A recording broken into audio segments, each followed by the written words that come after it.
por que somente os levitas recebiam o dízimo? Primeiro, quem eram os levitas? Esqueça a imagem de pastores. Estamos falando de uma tribo inteira do povo de Israel, os descendentes de Levi, o terceiro filho de Jacó. E por que eles foram escolhidos para receber o dízimo?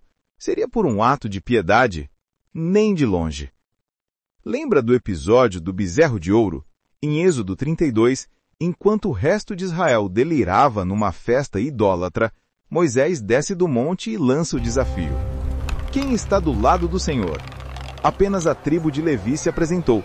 A ordem de Moisés foi brutal e direta. Cada um pegue sua espada e mate seu irmão, seu amigo, seu vizinho. Logo depois desse ato de fé homicida e zelo religioso, a Bíblia registra a morte de quase 3.000 homens pelas mãos dos levitas. O zelo deles foi recompensado com uma função pública. A partir daí, Deus firma uma espécie de contrato social com eles, e a cláusula principal é no mínimo surpreendente. Em Números 18, a ordem divina é explícita. Os levitas estavam proibidos de ter herança de terra em Israel, enquanto as outras tribos receberam territórios para plantar e criar gado. A tribo de Levi não recebeu nada, exceto algumas cidades espalhadas entre as demais tribos, sem território agrícola próprio. Eles se tornaram uma casta de funcionários públicos do culto, músicos, seguranças, professores da lei, carregadores da mobília sagrada. A pergunta é óbvia: como eles sobreviveriam sem terras para cultivar? É exatamente aqui que entra o dízimo. Ele não era uma oferta voluntária de amor. Era um imposto nacional religioso. Um sistema de sustento criado para a única tribo sem meios próprios de produção. E o que era esse imposto? Seria ouro ou dinheiro? Claro que não. Deuteronômio 14:22 é cristalino. Certamente darás os dízimos de todo o fruto da tua semente, que cada ano se recolher do campo. O dízimo era comida, grãos, vinho, azeite, cordeiros e bezerros. O culto em Israel tinha um cheiro de churrasco, pão fresco e vinho. E já que falamos em churrasco, quando um animal era sacrificado, o que acontecia?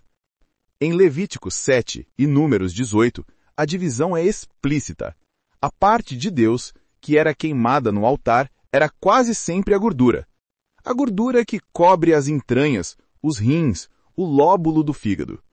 Tudo isso era transformado em fumaça como oferta de cheiro agradável ao Senhor.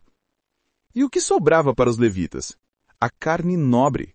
O peito do animal e a coxa eram porções sagradas, mas destinadas à mesa dos sacerdotes e suas famílias, a elite dentro da tribo de Levi. Era literalmente o pagamento em filé mignon pelo serviço prestado. Percebe a lógica terrena e funcional? O altar consumia simbolicamente a gordura em fumaça, e os sacerdotes comiam a proteína. O dízimo e as ofertas eram o supermercado e o açougue da tribo de Levi. E antes que alguém venha com a desculpa de que era o fruto da terra só porque não existia dinheiro, saiba que isso é uma mentira. Mas esse desmonde fica para o nosso próximo vídeo. Então, quem recebia essa montanha de comida? O texto de Números 18:21 não deixa margem para interpretações. Aos filhos de Levi tenho dado todos os dízimos em Israel, por herança, pelo serviço que prestam.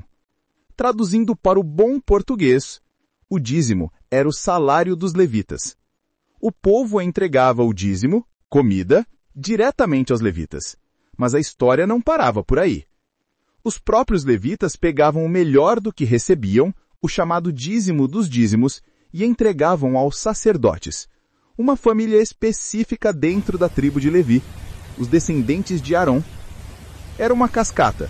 O povo sustentava os levitas e os levitas sustentavam os sacerdotes.